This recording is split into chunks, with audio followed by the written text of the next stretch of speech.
আজি আমি ইয়াত একত্ৰিত হোৱাৰ মূল কাৰণটোই হ'ল যে যোৱা 17 তাৰিখত যিটো আমাৰ জি পি ডেলিমিশ্যনৰ খচৰা ওলাইছে তাত আমি দেখিবলৈ পাইছোঁ পুটিমাৰী জি পিৰ এটা গুৰুত্বপূৰ্ণ অংশ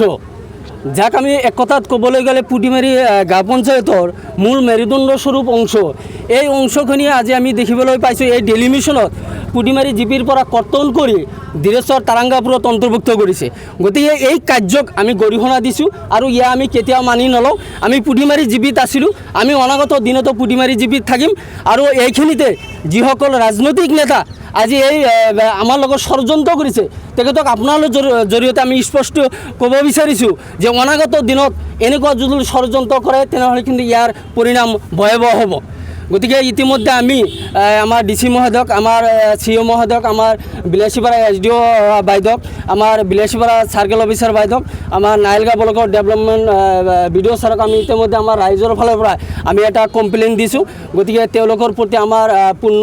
আস্থা আৰু বিশ্বাস আছে যে তেওঁলোকে বিবেচনা কৰি যাতে চিমলাবাৰী পাৰ্ট 1 গাঁওখন পুটিমাৰী জি পিতে বাহাল ৰাখে তাৰ কাৰণে আমি সমূহ ৰাইজৰ ফালৰ পৰা ডি চি মহোদয়ক আমি বিনম্ৰভাৱে অনুৰোধ জনাইছোঁ।